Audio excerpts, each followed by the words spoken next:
नमस्कार। आप देख रहे हैं कैपिटल हेडलाइंस और ये है कैपिटल हेडलाइंस का लाइव शो। मेरे पीछे जो तस्वीर है उससे आप समझ ही गए होंगे कि मुद्दा क्या है। मुद्दा है कि कल प्राइम मिनिस्टर नरेंद्र मोदी गए थे chief justice of India D Y Chandrachud साहब के यहाँ। बड़ी अच्छी तस्वीरें आई, खुशनुमा तस्वीरें सामने आई और इसी मुद्दे को लेकर आज दिन भर चर्चा हो रही है। सबसे ज्यादा बातचीत इसी मुद्दे पर हो रही है और आज हम लोग भी इसी मुद्दे पर बात करने के लिए जुटे हैं। दो चेहरे हमारे साथ हैं, जाने पहचाने चेहरे हैं। रोज आप इन्हें देखते हैं कैपिटल हेडलाइंस पर। परिचय देने की वैसे तो जरूरत नहीं है नियमित दर्शकों को, लेकिन जो नए लोग हमारे साथ जुड़ रहे हैं और हर दिन बड़ी संख्या में जुड़ रहे हैं, उनका स्वागत है, दिल से स्वागत है। लेकिन उनके पहले स्वागत कर लेता हूं मैं अपने दोनों मेहमानों का। प्रशांत सिंह जी हमारे साथ जुड़े हुए हैं, जो इंटरनल सिक्योरिटी के एक्सपर्ट हैं, साथ में पॉलिटिकल एनालिस्ट भी हैं। राजनीति पर इनकी बड़ी बारीक नजर रहती है और यहाँ राजनीति की बात नहीं है, क्योंकि बात यहाँ पर सीजेआई की है और प्राइम मिनिस्टर की है। लेकिन जहां प्राइम मिनिस्टर है वहां राजनीति के कुछ ना कुछ बात होती ही है। और हमारे साथ जुड़े हुए हैं डॉक्टर सत्येंद्र कुमार, इन्हें भी आप पहचानते हैं। राजनीति का इनको तो बड़ा करीब से अनुभव है, राजनेता के तौर पर भी अनुभव है। इसके अलावा ये वकील भी हैं और पत्रकार भी हैं स्वतंत्र, जैसा आप जानते ही हैं। इनसे हम चर्चा करेंगे, लेकिन उसके पहले मैं आपको बता दूं कि ये सीजन जो है पर्सनली मुझे बड़ा पसंद है। खासतौर पर 15 अगस्त से जो सीजन शुरू होता है, साल की जो शुरुआत होती है, भारत को आजादी 15 अगस्त को मिली थी, तो वहीं से भारत में फेस्टिवल सीजन की भी एक तरीके से शुरुआत हो जाती है। बरसात इस बार थोड़ी लंबी खिंच गई है और आज भी दिल्ली बिल्कुल भीगी भीगी सी है। देश के कई हिस्सों में भी बारिश हो रही है, लेकिन ये फेस्टिवल का सीजन है और बड़ा अच्छा लगता है। एक के बाद एक त्योहार आते हैं। 15 अगस्त के बाद जन्माष्टमी आती है, फिर गणेश उत्सव की धूम हो जाती है। गणेश उत्सव मुख्य रूप से महाराष्ट्र का पर्व है। गणेश जी की पूजा गणेश चतुर्थी को तो पूरे देश में ही होती है, लेकिन बड़े पैमाने पर महाराष्ट्र में मनाया जाता है। छत्रपति शिवाजी महाराज के दौर से गणेश उत्सव की शुरुआत हुई थी। तिलक महाराज ने, लोकमान्य बाल गंगाधर तिलक साहब ने इसको और बड़ा रूप दिया। बीच में जो रूप इस उत्सव का थोड़ा फीका पड़ने लगा था, उन्होंने दोबारा इसको बड़े पैमाने पर बनाया। और ये कहा जाता है कि आजादी के आंदोलन के समय इस उत्सव ने बड़ा योगदान दिया देश को एक करने में, लोगों को सड़क पर लाने में और एक अंग्रेजों के खिलाफ माहौल बनाने में। लेकिन इस बार गणेश उत्सव थोड़ा सा डिफरेंट है, अलग है। और कल जब हमने वो तस्वीरें देखी, पहले आपको तस्वीर दिखा देते हैं, आप भी देखिए। प्राइम मिनिस्टर साहब पहुंचे थे सीजेआई साहब के यहाँ, पूजा की उन्होंने, आरती में हिस्सा लिया और आप देख सकते हैं कितनी खूबसूरत तस्वीरें हैं, देखने में बड़ी अच्छी लगती है कि प्राइम मिनिस्टर और चीफ जस्टिस ऑफ इंडिया साहब दोनों साथ साथ में। और वेलकम किया चीफ जस्टिस ऑफ इंडिया ने मिनिस्टर का अपने घर पर अपनी पत्नी के साथ, और बहुत खुशी का माहौल दिख रहा है। उसके बाद बड़े श्रद्धा भाव से प्रधानमंत्री नरेंद्र मोदी ने आरती उतारी। सिर पर उनकी वो टोपी थी जिसे महाराष्ट्रियन पहचान से भी जोड़ा जाता है। उस कैप को कई लोग उसको गांधी टोपी भी कहते हैं, लेकिन पहचान उसकी महाराष्ट्र से कहीं ना कहीं जुड़ी हुई है। गणेश उत्सव में मैंने भी हिस्सा लिया है, पूना में, मुंबई में। और मैं भी एक जमाने में जब वहां गया था गणेश उत्सव में, तो यही टोपी लगाकर गणपति की आराधना की थी, पूजा की थी। 15 अगस्त से जो हमने बात की, फेस्टिवल का सीजन शुरू होता है, तो मैं 15 अगस्त से एक चीज और जोड़ना चाहता हूं कि प्रधानमंत्री नरेंद्र मोदी, जिन्होंने 9 जून को शपथ ली प्रधानमंत्री के रूप में तीसरी बार, 4 जून को नतीजे आए थे, उसके बाद से बहुत से लोग मान रहे थे कि एजेंडा इस बार विपक्ष तय कर रहा है, प्राइम मिनिस्टर और उनकी पार्टी बीजेपी और एनडीए कैचअप कर रही है। लेकिन 15 अगस्त एक टर्निंग पॉइंट मेरी नजर में है, जिस दिन प्रधानमंत्री ने एक लंबा भाषण दिया। 97-98 मिनट का भाषण था, अभी तक का सबसे लंबा भाषण था लाल किले से। और वहां उन्होंने 1.5-2 मिनट की बात की थी, जिसके बारे में मैं पहले चर्चा कर चुका हूं इसी मंच पर, जहां उन्होंने सेकुलर सिविल कोड की बात की थी। वो एक ऐसा मुद्दा था जहां पर प्राइम मिनिस्टर पहली बार मेरी नजर में इस तीसरे कार्यकाल में लीड लेते हुए नजर आए। उन्होंने सेकुलर सिविल कोड की बात की और विपक्षी पार्टियां जो हमेशा एजेंडा सेट करती थी, बहुत ज्यादा नहीं बोल पाई उस बारे में। लेकिन एजेंडे क्योंकि जल्दी जल्दी चेंज हो रहे हैं इस देश के अंदर, लगातार पिछले 2-3 साल से हम देख रहे हैं, बहुत लंबी बातचीत नहीं चली। उसके बाद एक टर्निंग पॉइंट तब आया जब प्राइम मिनिस्टर यूक्रेन पहुंचे 23 अगस्त को। यूक्रेन के पहले वो अपने तीसरे कार्यकाल में रूस की यात्रा कर चुके थे, लेकिन रूस जाने को इतना बड़ा नहीं माना गया क्योंकि भारत और रूस के रिश्ते हमेशा से एक अच्छे रिश्ते रहे हैं। लेकिन यूक्रेन जाना एक टर्निंग पॉइंट था, क्योंकि जब रूस के राष्ट्रपति से वो मॉस्को में मिले थे जुलाई के अंदर, तो यूक्रेन के राष्ट्रपति ने सवाल उठाए थे, अमेरिका ने सवाल उठाए थे, यूरोपियन कंट्रीज ने सवाल उठाए थे, लेकिन प्रधानमंत्री नरेंद्र मोदी ने वहां जाकर, यूक्रेन जाकर एक नया नैरेटिव दिया। और उसके बाद पुतिन साहब जो रूस के राष्ट्रपति हैं, उनका भी बयान आया, और उनका बयान ये आया कि वो भारत चाहते हैं कि भारत मध्यस्थता करे और यूक्रेन और रूस की बातचीत हो, वो इस बातचीत के लिए तैयार है। तो पूरी दुनिया में एक मैसेजिंग गई। तो ये दूसरा टर्निंग पॉइंट था जहां पर वो लीड रह रहे थे। वो तीसरा पॉइंट कल की तस्वीरें, हालांकि मैं इसको राजनीति से नहीं जोड़ रहा हूं, लेकिन जब मैंने तस्वीरें देखी तो मुझे मालूम था कि अगला दिन चर्चाओं का होगा, लोग सवाल उठाएंगे, और वैसा हुआ भी। इसके दो कारण हैं। एक तो चीफ जस्टिस ऑफ इंडिया, बहुत सारे लोग, विपक्ष के लोग खासतौर पर उनको मानते हैं कि वो कस्टोडियन है, वो इस तरह के फैसले देते हैं या सवाल पूछते हैं जिससे सरकार को मुश्किल होती रही है। हालांकि उनका कार्यकाल बहुत जल्दी, वो रिटायर होने वाले हैं, 10 नवंबर शायद वो तारीख है जब वो रिटायर हो जाएंगे और नए सीजेआई आएंगे। ये माना जाता है कि सरकार और सीजेआई के संबंध उतने अच्छे नहीं है जितना पहले के सीजेआई जो रहे हैं उनसे सरकार के संबंध थे। दूसरी बात, महाराष्ट्र में इस साल चुनाव होने हैं। कई लोग उम्मीद कर रहे थे कि जम्मू कश्मीर और हरियाणा के साथ ही चुनाव का ऐलान हो जाएगा, लेकिन वो हुआ नहीं। जब प्राइम मिनिस्टर पहुंचे, सीजेआई भी महाराष्ट्र से आते हैं, सब जानते हैं, और प्रधानमंत्री जिनका अपना एक अंदाज है, एक चीजें, जैसा हमने तस्वीरें दिखाई और मेरे पीछे की तस्वीर में आप देख भी सकते हैं, महाराष्ट्रियन टोपी लगाकर पहुंचे। कुछ बोला नहीं उन्होंने, बोलने की बातें नहीं है। कई लोगों को ये वो जानना चाहते हैं क्या उनको इनवाइट किया गया या नहीं किया गया, लेकिन जिस तरीके से वहां वो पहुंचे, कैमरा भी फॉलो कर रहा था। बहुत सारे लोग इस बात को जानते हैं, और कई लोग तो सवाल भी उठाते हैं कि प्राइम मिनिस्टर भले ही कहीं भी जाएं, कैमरा उनको फॉलो करता है। यहां भी कैमरा फॉलो कर रहा था। और जब उन्होंने तस्वीर पोस्ट की है तो निश्चित तौर पर सहमति होगी चीफ जस्टिस ऑफ इंडिया की। एक पारिवारिक कार्यक्रम था, निजी कार्यक्रम था, तस्वीरें सार्वजनिक हुई, उसके बाद सवाल भी उठने लगे। कई सारे वकीलों ने सवाल उठाए, चाहे वो प्रशांत भूषण हो, कपिल सिब्बल हो, इंदिरा जयसिंह हो, कई पॉलिटिशियन ने भी सवाल उठाए, जिसमें शिवसेना उद्धव ठाकरे गुट जो है वहां संजय राउत हो, बाकी दूसरे नेताओं और कांग्रेस के नेताओं ने भी कई सवाल पूछे। इसकी दूसरी तरफ से जवाब भी दिया गया। मिलिंद देवड़ा जैसे नेता सामने आए, उन्होंने जवाब दिया। संबित पात्रा जो भारतीय जनता पार्टी के नेता हैं, उन्होंने भी जवाब दिया। एक ये इस तरह की एक तस्वीर बनाई गई, और ये भी कहा गया कि सीजेआई के यहाँ प्राइम मिनिस्टर को नहीं जाना चाहिए। एक पक्ष का ये कहना था, तो दूसरे पक्ष ने इसका स्वागत किया, क्यों नहीं जाना चाहिए। और मुझे भी निजी तौर पर लगता है कि प्राइम मिनिस्टर और सीजेआई अगर मिलते हैं, एक दूसरे के आते जाते हैं, तो वो उसमें कोई दिक्कत नहीं होनी चाहिए। ये तो लोकतंत्र की एक खूबसूरती है कि आप उत्सव मिलकर बनाते हैं। खैर, ये मैंने अपनी राय दी, पूरा घटनाक्रम बताया। हमारे साथ दो मेहमान हैं, आप उनको भी सुनना चाहते हैं। शुरुआत में करूंगा प्रशांत सिंह जी, जिनकी बड़ी बारीक नजर रहती है। पहले उनसे समझते हैं, सर आपकी नजर में प्राइम मिनिस्टर का चीफ जस्टिस ऑफ इंडिया के यहाँ जाना, गणपति उत्सव में हिस्सा लेना, क्या इसको लेकर जो हंगामा बरपा है, इस कदर हंगामा हो गया है, आपको क्या ये ठीक लग रहा है? जो लोग सवाल उठा रहे हैं, क्या ये सवाल ठीक है? कैसे आप इसको देख रहे हैं? जी, मेरी नजर में तो देखिए इसमें है कि ये सवाल उठाना ही गलत है, सवाल नहीं उठाना चाहिए। क्योंकि 2009 में भी मनमोहन सिंह जी ने इफ्तार पार्टी आयोजित की थी, उसमें चीफ जस्टिस ऑफ इंडिया उसमें गए थे, उस पर भी भाजपा के लोग सवाल उठा रहे हैं। हालांकि उस टाइम शायद उन लोगों ने नहीं उठाया था सवाल, तो उसका हवाला दे के कह रहे हैं कि हमने सवाल नहीं उठाया था, आपको भी नहीं उठाना चाहिए। इस बात से तो सहमति हो सकती है कि ये सब चीजें ऐसी है कि जिस पर सवाल नहीं उठाना चाहिए। क्योंकि अब जैसे लालू जी के अगर बेटे बेटी की शादी है, उसमें मोदी जी आमंत्रित होते हैं और चले जाते हैं, तो क्या इसका मतलब क्या हो गया कि उनका राजद और मोदी जी में बहुत साठ-गांठ हो गया? इसका मतलब ये कतई नहीं होता है।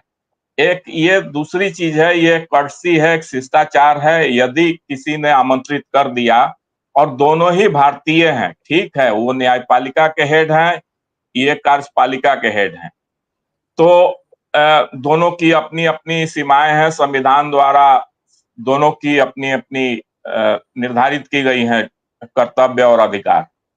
लेकिन ये जो है, दोनों ही भारतीय हैं, दोनों ही इस संस्कृति में जीते हैं, रहते हैं, तो अपना यदि शेयर कर रहे हैं एक दूसरे के साथ, तो इसमें कहीं कोई आपत्तिजनक चीज नहीं है। हाँ, एक बात मैं अलग से इसमें कह सकता हूं कि जैसे मोदी जी ने वहां महाराष्ट्रियन टोपी, वो गांधी टोपी नहीं है, गांधी टोपी और महाराष्ट्रियन टोपी में थोड़ा सा है अंतर। महाराष्ट्रियन टोपी पहनकर गए थे, तो मोदी जी को थोड़ा सा, मैं और कई मौका पर, मैं अपना एक व्यक्तिगत ये है, बहुत लोग सहमत हो सकते हैं, नहीं हो सकते हैं, मोदी जी चूंकि इस देश के प्रधानमंत्री पद पर आसीन हैं, शासनाध्यक्ष हैं, तो उस लिहाज से मोदी जी को थोड़ा सा स्टेट्समैन के तेवर में रहना चाहिए। यदि उनको अभी महाराष्ट्र में चुनाव होने वाला है, महाराष्ट्र में सबसे पहले लोकमान्य तिलक जी ने गणेश पूजा की उत्सव का धूम मनाया था, और उनका था कि सभी लोग इस बहाने एक साथ जुड़े और देश में जो स्वतंत्रता की आंदोलन है उसका आग प्रखर हो, तो उस हिसाब से किया था। अब ये धीरे धीरे गणेश पूजा सब जगह मनाया जा रहा है, बिहार में भी, उत्तर भारत में भी, दक्षिण भारत में भी, कर्नाटका में, हर जगह। तो उस लिहाज से ये बहुत अच्छा चीज है, लेकिन यहाँ पर मोदी जी को टोपी अवॉइड करना चाहिए था, टोपी नहीं पहनना चाहिए था। यदि उनको टोपी में दिखना ही है तो फिर वहां से निकलते कहीं और गणेश पूजा में चले जाते, या अपने घर पर आयोजित करके फोटो खिंचा के डाल देते सोशल मीडिया पर कि हमने महाराष्ट्रियन टोपी पहना है और गणेश जी का पूजा किया है, तो वो ज्यादा अच्छा रहता, उस शालीनता के ज्यादा नजदीक रहता। तो ये चीज मेरा मानना है इसमें। जी, आपने बिल्कुल अपनी बात रखी और बड़े अच्छे तरीके से रखी सर। मैं आपके पास दोबारा लौटूंगा और इसमें मैं एक और इनपुट जोड़ देना चाहता हूं कि जैसा सर ने कहा, पर मेरा मानना यह है कि जैसे मैंने 3 एग्जाम्पल दिए, एग्जाम्पल मैं और भी दे सकता हूं कि 15 अगस्त के बाद अब एजेंडा प्राइम मिनिस्टर सेट कर रहे हैं, जैसे उन्होंने अपने 2 कार्यकाल में सेट किया। तो अगर वो टोपी नहीं लगाते, अगर वो सीजेआई के बाद कहीं और जाते, तो शायद किसी और गणेश उत्सव में जाते तो इतनी चर्चा नहीं होती। उन्हें मालूम है कि चर्चा होगी, चर्चा होनी चाहिए। एक पॉलिटिशियन चाहता है कि मुद्दे वो डिसाइड करे, लोग उसको फॉलो करें। किस तरह से डॉक्टर सत्येंद्र कुमार देख रहे हैं, मैं उनकी राय भी जानना चाहूंगा, और मैं निश्चित तौर पर हमारे देखने वाले भी जानना चाहेंगे। डॉक्टर सत्येंद्र कुमार। वात्सल जी, मेरे नजर में तो चीफ जस्टिस ऑफ इंडिया और प्राइम मिनिस्टर को अक्सरहा आपस में मिलना चाहिए। दोनों के मिलने से, बातचीत करने से देश की समस्याओं का समाधान हो सकता है। जुडिशियरी को क्या चाहिए कार्यपालिका से, ये रखी जा सकती है बात। जैसे बहुत सारे जगहों पर खाली जगह है, अपॉइंटमेंट की बात है। और सरकार को क्या चाहिए, जुडिशियरी से कितना एक्सपेडाइट होना चाहिए ताकि केसों का समाधान हो सके। और देखिए, ये जो विवाद की बात है, विवाद की बात इसलिए है कि आम लोगों के बीच में नैतिकता घटते जा रहा है, अभाव होते जा रहा है। अदरवाइज ये पूजा का समय है और एक लेवल के लोग हैं, गए हैं, इसका कोई राजनैतिक कोई दूसरा पहलू नहीं है, प्योर धार्मिक है। और एक लेवल के लोग हैं कि एक दूसरे के यहाँ जा सकते हैं। हो सकता है प्रधानमंत्री जी ने कहा हो प्रधान न्यायाधीश महोदय को कि आपके यहाँ हो रहा है, सब जगह हम जा नहीं सकते हैं, सुरक्षा के दृष्टिकोण से हम आपके यहाँ आएंगे, भगवान का 2 मिनट पूजा करेंगे। क्योंकि ये प्रधानमंत्री जी इन पूजा पाठों में विश्वास करते हैं, तो ये भी हो सकता है एक। इसलिए बहुत कुछ इसमें उठाना प्रश्न है, मेरे ख्याल से जायज नहीं है। एक बात मैं और कहूंगा वात्सल जी, जहां तक मैं वर्तमान जो प्रधान न्यायाधीश महोदय हैं चंद्रचूड़ साहब, और कुछ नहीं, क्योंकि मेरा व्यक्तिगत तो कोई है नहीं परिचय, इनके जो फैसले हैं अभी तक, उसके अनुसार किसी को उंगली नहीं उठाना चाहिए। हम फाइल में वहां क्या आ रहा है सामने, इन बातों को नहीं जानते हैं। दूर दूर से जो मीडिया से लोग समझ अपनी बना रहे हैं, वही समझ हो कोई उस किसी केस में, ये जरूरी नहीं है। इन्होंने अपने पिताजी, इनके पिताजी भी जस्टिस थे, अपने पिताजी के फैसले को बदला। ऐसे व्यक्ति से ये उम्मीद करना कि ये कहीं किसी के पक्ष में हो जाएंगे, मुझे नहीं लगता है।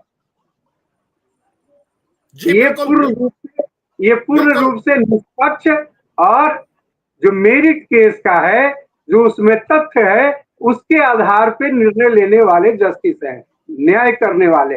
इसलिए विवाद उठाना गलत है, ऐसा नहीं होना चाहिए, मेरा अपना समझ है। लोग सवाल पूछ रहे हैं, आगे के जो केस चल रहे हैं सुप्रीम कोर्ट में उन्हें लेकर भी लोग सवाल पूछ रहे हैं। और जिस तरह डॉक्टर सत्येंद्र कुमार कह रहे हैं कि एक इमेज रही है, इनकी एक छवि रही है, प्रो पीपल इनके फैसले रहे हैं, कानून के रखवाले रहे हैं, और जो लोग वहां जाते हैं बड़ा निष्पक्ष न्याय की उम्मीद करते हुए जाते हैं, और तमाम रिलीफ दिए इन्होंने विपक्ष के नेताओं को भी। अपने कार्यकाल में अगर मैं गिनाऊंगा तो बड़ा लंबा समय लग जाएगा, लेकिन जहां तक डॉक्टर साहब ने कहा कि कोई राजनीतिक मकसद मैसेज नहीं निकालना चाहिए, लेकिन prime minister of India politician है, और ये तो उनके विरोधी भी मानेंगे कि वो बड़े जाने माने राजनीतिज्ञ हैं, और वो जानते हैं हर कदम का, हर तस्वीर का क्या मायना है। क्योंकि वैसे भी कहा जाता है कि एक तस्वीर जो होती है वो 1000 शब्दों पर भारी होती है। तो मैं आपके पास लौट रहा हूं सिंह साहब, और समझना चाहूंगा कि क्या जब प्राइम मिनिस्टर ऑफ इंडिया गए होंगे इस प्रोग्राम में, और फिर उन्होंने अपने एक्स हैंडल पर, जिसे पहले ट्विटर कहा जाता था, तस्वीर पोस्ट की होगी, और ये वीडियो भी वायरल है, तो निश्चित तौर पर घर से ही निकला है ये वीडियो, तो इसके मायने उनको भी तो समझ आ रहे होंगे कि आगे क्या होने जा रहा है। आपने पहले भी कहा कि इस को चर्चा में लाना भी एक उद्देश्य हो सकता है, तो ये हो सकता है, क्योंकि देखिए चर्चा में जितना मोदी जी या उनके पक्षधर लाएंगे इसको मीडिया में, उससे ज्यादा उनके विरोधी इसको चर्चा में ला देते हैं। और इस संदर्भ में मुझे एक आर्टिकल याद आता है, एमजे अकबर, बहुत लब्ध प्रतिष्ठित पत्रकार, उस टाइम वो कांग्रेस में थे, इसलिए ये भी नहीं कहा जा सकता है कि वो प्रो भाजपा होकर लिख रहे थे। उन्होंने एक आर्टिकल लिखा था 1990 में, सितंबर 1990 में आडवाणी जी ने सोमनाथ से अयोध्या तक रथ यात्रा शुरू किया था, तो विरोधी दलों ने इतना हो हल्ला हंगामा किया, तो उस पर एमजे अकबर ने लिखा था कि शुरू में आडवाणी जी को देखने के लिए 50 आदमी भी नहीं जाते थे, क्योंकि आडवाणी जी में, ठीक है, बहुत अच्छे स्टेट्समैन थे, बहुत अच्छे नेता, बहुत अच्छे सुलझे हुए विद्वान, सब चीज, इसके बावजूद उनकी वाक पटुता या भाषण देने की शैली बहुत आकर्षक नहीं थी, लोग को अट्रैक्ट नहीं कर पाते थे। लेकिन विरोधी दलों ने उनके विषय में इतना हंगामा किया कि मुझे याद है कि जब बिहार में उनकी रथ यात्रा आई थी तो पटना सिटी से और पटना के गांधी मैदान पहुंचने में सुबह से शाम हो गई थी, इतनी भीड़ थी, ऐसा भीड़ न भूतो न भविष्यो। तो ये विरोधी दलों के हंगामा का कारण था कि लोगों में उत्सुकता आ गई कि देखें तो सही कि ये आडवाणी जी हैं कौन। तो वही चीज मोदी जी को भी के साथ भी हो रहा है। अभी जो संजय राउत ने सवाल उठाया कि महाराष्ट्र का केस सुप्रीम कोर्ट में चल रहा है, क्या सुप्रीम कोर्ट का जो चीफ जस्टिस होता है, इतना दिन का लंबा अनुभव, लंबा वकालत, फिर लंबा जज बन के रहना, और इस उम्र में इतना मैच्योर्ड होता है कि उस पर कोई चीज, ये सब चीजें, क्षणिक चीजें नहीं प्रभावी हो सकती हैं। हाँ, ये बात अलग है कि शुरू से अगर उनका माइंडसेट है कि किसी को फेवर करना है तो उसको आप नहीं चेंज कर सकते। उनका शुरू से अगर माइंडसेट है कि हमको निष्पक्ष फैसला देना है, चाहे वो मोदी जी के पक्ष में जाए या खिलाफ जाए, चाहे आप उस पर सवाल उठाएं या उसका समर्थन करें, तो ये भी एक मैच्योर्ड पर्सन ही कर सकता है। तो या फिर उनके खिलाफ भी अगर मन बना के, उनकी मानसिकता ही है कि हमको हमेशा उनके खिलाफ ही जाना है, तो ये 3 परिस्थितियां हैं। लेकिन तीनों परिस्थितियां भी एक परिपक्व व्यक्ति के साथ ही रहती हैं, या तो वो न्यूट्रल होगा, या इस तरफ होगा, या उस तरफ होगा, लेकिन होगा परिपक्व। इस उम्र में आके वो बदल दे अपनी, ऐसा संभव नहीं है। जी बिल्कुल। और जैसा प्रेमचंद जी ने लिखा, मशहूर उपन्यासकार, कि बिगाड़ के डर से क्या ईमान की बात नहीं करोगे, तो वो लाइन इतनी फेमस है कि हर कोई बताता है। और निश्चित तौर पर जिन लोगों ने, जैसा डॉक्टर साहब भी कह रहे हैं, सिंह साहब भी कह रहे हैं, दोनों को लगता है कि निष्पक्षता पर chief justice of India D Y Chandrachud साहब, जो बहुत ही आदरणीय व्यक्ति हैं, कानून के जानकार लोगों के लिए बहुत आदरणीय है, जिन लोगों को उन्होंने इंसाफ दिए उनके लिए बड़े आदरणीय है, तो उनकी निष्पक्षता पर आप सवाल नहीं उठा सकते। लेकिन जहां तक राजनीति की बात है, मैं इसी बात को आगे बढ़ा रहा हूं जो सिंह साहब ने कहा। तो डॉक्टर साहब, विपक्ष क्या ट्रैप में आ जाता है? प्राइम मिनिस्टर बोले कुछ नहीं है, आरती में आप आरती भी नहीं सुन सकते हैं, केवल घंटी की आवाज आप देखेंगे, दीपक जलते हुए देखेंगे, तस्वीर आप देखेंगे, लेकिन उन्होंने एक शब्द भी नहीं कहा और विपक्ष ने हंगामा मचा दिया, और वो भी एक ऐसे समय में जबकि एक बार फिर मंडल वर्सेस कमंडल की बहस छिड़ गई है, जब पूरे देश में आरक्षण रहना चाहिए, समाप्त होना चाहिए, आरक्षण नहीं जाने देंगे, इसको लेकर दावे प्रतिदावे किए जा रहे हैं, जातियों के हिसाब से बांटने की कोशिश हो रही है, जैसा विपक्ष आरोप लगा रहा है या सत्ता पक्ष आरोप लगा रहा है। ऐसे मौके पर जब विपक्ष इस चीज को तूल देता है तो तर्क देने वाले भी सवाल उठा रहे हैं। जैसे सिंह साहब ने भी कहा, इफ्तार पार्टी में नेताओं के जाने की बात हो रही है, किस किस ने कब कब इफ्तार पार्टी दी, इसकी चर्चा हो रही है। तो केवल एक तस्वीर, एक वीडियो, विपक्ष भी चाहता, बधाई देता, दोनों नेताओं को शुभकामना देता, ये तूल क्यों दे दिया गया भाई? ये क्या मामला क्या है? कहां ये ले जा रहे हैं? क्या ट्रैप में फंस गए हैं? वात्सल जी, अगर प्रधानमंत्री जी कुछ बोलते तब फिर वहीं वो एक सीमा रेखा हो जाता, उतनी ही तक बात रहती। न बोलना उसमें असीमित है संभावना, जितना जो चीज है निकालना निकालिए। एक बात और है, ये सारे सवाल इसलिए उठ रहे हैं क्योंकि प्रधानमंत्री जी 24 घंटा एक लीडर के रूप में रहते हैं। ये प्रधानमंत्री के रूप में 1 घंटा 2 घंटा भी नहीं दिखते हैं। जब देखिए बीजेपी के प्रचारक के रूप में, पार्टी के अपने प्रचारक के रूप में मोड में दिखते हैं। ये सारे सवाल इसीलिए उठ रहे हैं, अदरवाइज ये जो तीसरी उनकी पारी है, हर जगह वो बीजेपी के नेता नहीं दिख रहे हैं। मैंने आपको यूक्रेन का एग्जाम्पल दिया, जहां वो गए वहां भारत के नेता के तौर पर गए, शांति दूत के तौर पर गए, और मेरी नजर में जो उनकी जो इमेज उसके बाद बनी है, उन्होंने एक आईना दिखाने का काम वहां अमेरिका यूरोप को किया, और उन्होंने ये भी कहा वहां बैठकर, जो लोग कहते थे कि रशिया के इशारे पे चलते होंगे, उन्होंने कहा कि मैंने पुतिन की आंखों में आग डालकर बोला। और आज मैं ये मुद्दा इसलिए उठा रहा हूं कि आज डोभाल साहब से पुतिन साहब मिले हैं, और वो वीडियो आप देखिए। मैं इस समय तो आपको नहीं दिखा पा रहा हूं वो वीडियो, लेकिन लोग सोशल मीडिया पे जाके देख सकते हैं कि डोभाल साहब से कितनी गर्मजोशी से व्लादिमीर पुतिन, जिन्हें पूरी दुनिया तानाशाह कह रही है, वो किस अंदाज में, किस गर्मजोशी से जाके डोभाल साहब से मिले हैं। तो वो भी एक सीन है। वहां वो बीजेपी नेता नहीं थे, वहां वो भारत के प्रतिनिधि थे, जिस भारत की सुपर पावर के तौर पर एक इमेज बन रही है कुछ हलकों में। जी डॉक्टर साहब। देखिए वात्सल जी, उस दिन जो डिबेट हम लोगों ने किया था, मैंने प्रधानमंत्री, मेरा सवाल आपसे यह है, क्या विपक्ष मुद्दे से भटक रहा है, मुद्दे से, या बीजेपी के ट्रैप में आ रहा है? विपक्ष मुद्दे से भटक नहीं रहा है, विपक्ष प्रधानमंत्री जी के मुद्दे के ट्रैप में फंस रहा है। अब ये सवाल है कि क्या माननीय प्रधान न्यायाधीश महोदय ने निमंत्रण देके अपने यहाँ बुलाया कि इन्होंने इच्छा व्यक्त किया कि आपके यहाँ पूजा में शामिल होंगे? भाई एक मैसेज अगर देना हो, निहितार्थ आपका हो, ये जो ट्वीट करके तस्वीर भेजा गया है वो आदरणीय प्रधानमंत्री जी द्वारा भेजा गया है। माननीय प्रधान न्यायाधीश महोदय ने इस तस्वीर को नहीं पब्लिक डोमेन में डाला है, ये डाला है माननीय प्रधानमंत्री जी। तो ये एक बार मैं जानना चाहता हूँ, उनकी मर्जी से तस्वीर खींची गई होगी। प्राइम मिनिस्टर ऑफ इंडिया जब सीजेआई साहब के घर जाते हैं और सीजेआई साहब कहते हैं कि नहीं नहीं देखिए प्राइम मिनिस्टर जी, यहाँ पर कैमरा मत ऑन कीजिए, ये वीडियो मत बनाइए, इस बात को बाहर मत ले जाइए, तो क्या प्राइम मिनिस्टर करते? निश्चित तौर पर आम सहमति कहीं ना कहीं होगी, हाँ ठीक है कैमरा है तो अलाउ है।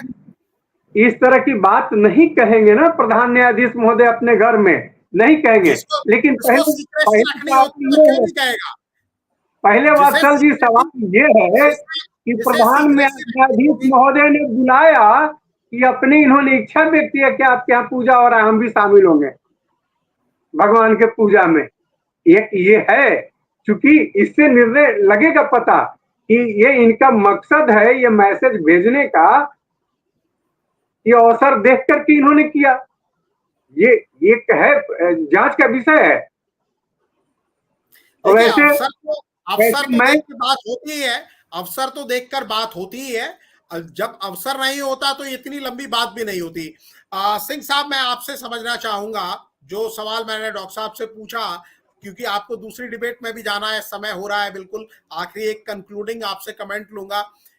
मेरी अपनी ओपिनियन है कि प्राइम मिनिस्टर 15 अगस्त के बाद दोबारा फॉर्म में आ रहे हैं। जो उनका मैंने लोकसभा में पहला भाषण सुना था इस बार 3.0 में, तो मुझे खुद लगा, इसी प्लेटफॉर्म में मैंने कहा कि प्राइम मिनिस्टर अपने आप को रिपीट कर रहे हैं, कोई नई बात नहीं है। बहुत टाइम उन्होंने राहुल गांधी के भाषण को काउंटर करने के लिए दे दिया, जो उनकी ओरिजिनलिटी नहीं थी नरेंद्र मोदी साहब की। लेकिन अब धीमे धीमे वो पुराने ट्रैक पर आ रहे हैं, एजेंडा सेट कर रहे हैं, और वो भी उस समय में जब कई लोग याद दिलाने लगे हैं कि प्राइम मिनिस्टर अगले साल 75 साल के हो जाएंगे, उनके उत्तराधिकारी कौन होंगे, उन पर बात होने लगी है। उस समय में प्राइम मिनिस्टर ये बता रहे हैं कि नहीं, अभी टंकी में काफी पेट्रोल है, अभी चीजें हम ही डिसाइड करेंगे, और लोग दिन भर उस पर चर्चा करेंगे, भले ही हम हो या बाकी टीवी चैनल्स हो, नेता हो, अपोजिशन हो, चाहे जो भी हो। कैसे आप देखते हैं इसको? इसमें देखिए, एक चीज कहा गया, शायद आपने कहा या सत्येंद्र सर ने कहा, कि जो विपक्ष इसके ट्रैप में आ रहा है, तो मुझे लग रहा है कि ये बात सही है। और मेरा आकलन एक चीज और है कि मोदी जी, मैं इस बात से सहमत नहीं हूं कि Modi ji full time politics कर रहे हैं, क्योंकि ये 2024 के चुनाव से पहले फुल टाइम पॉलिटिक्स उन पर चस्पा हो सकता था। अभी उन्होंने चेंज किया है अपना ट्रैक, और इसका नतीजा ये है कि अभी वो कब आ रहे हैं मीडिया के सामने एक एज ए पॉलिटिशियन आप देख लीजिए, योगी आदित्यनाथ, शिवराज सिंह चौहान और भी बहुत सारे लोग आने लगे हैं ज्यादा प्रमुखता से। और यहां तक स्थिति है कि अखिलेश यादव लगातार कह रहे हैं कि योगी जी क्या पीएम है इस देश के, कि वो विदेश नीति पर भी भाषण दे रहे हैं, और विदेशी मुद्दों पर भी वो अपनी राय रख रहे हैं। तो इस तरह के सवाल उठाए जा रहे हैं। तो इससे आप समझ सकते हैं कि मोदी जी अपने आप को थोड़ा सा लो प्रोफाइल में ला रहे हैं, और दूसरे लोगों को थोड़ा सा ज्यादा हाई प्रोफाइल में ला रहे हैं, ये पॉलिटिकल फ्रंट पर।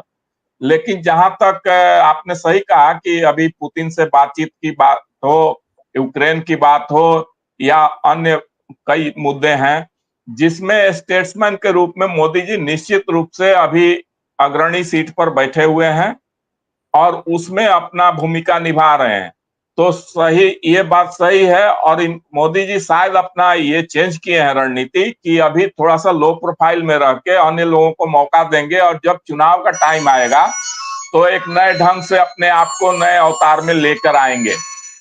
तो इस लिहाज से ये काम कर रहे हैं। दूसरी चीज ये है कि विपक्ष के जो लोग हैं, उसमें जो लोग सवाल उठा रहे हैं, कुछ लोगों की विश्वसनीयता बहुत संदिग्ध है। जैसे ये संजय राउत, शिवसेना उद्धव ठाकरे गुट, वो जब मुंह खोलते हैं तो उससे उनके शिवसेना पार्टी को ही नुकसान होता है। जैसे कांग्रेस पार्टी में दिग्विजय सिंह जब मुंह खोलते हैं तो उस कांग्रेस पार्टी को ही नुकसान होता है। और वकील में भी कपिल सिब्बल जी, प्रशांत भूषण, इंदिरा जयसिंह, इन लोगों की विश्वसनीयता आम लोगों के बीच में ना के बराबर है। तो ये भी एक चीज है। तो एक सही ढंग से कोई अगर प्रतिक्रिया भी देनी चाहिए थी, तो एक सही व्यक्ति के द्वारा सही ढंग से दी जानी चाहिए थी। इतने स्तरहीन होकर प्रतिक्रिया देना, ये कहीं से जच नहीं रहा है, और ये पब्लिक के गले उतरने वाला नहीं है।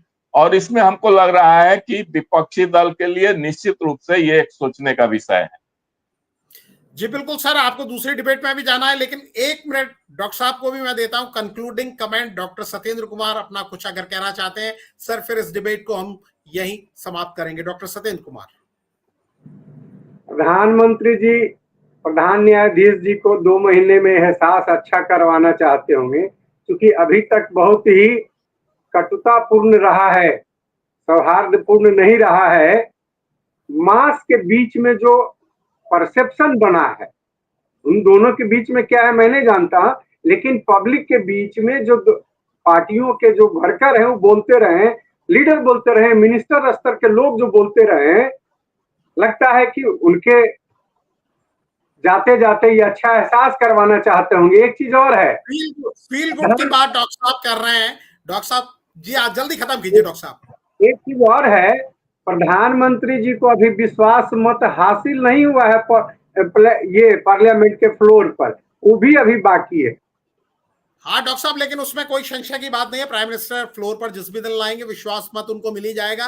कुछ लोगों को संदेह हो सकता है, लेकिन ज्यादातर लोग मानते हैं कि उनकी सरकार फिलहाल पूरी तरह सुरक्षित है और विश्वास भी उनके साथ है। विश्वास मत तो केवल एक औपचारिकता होगी।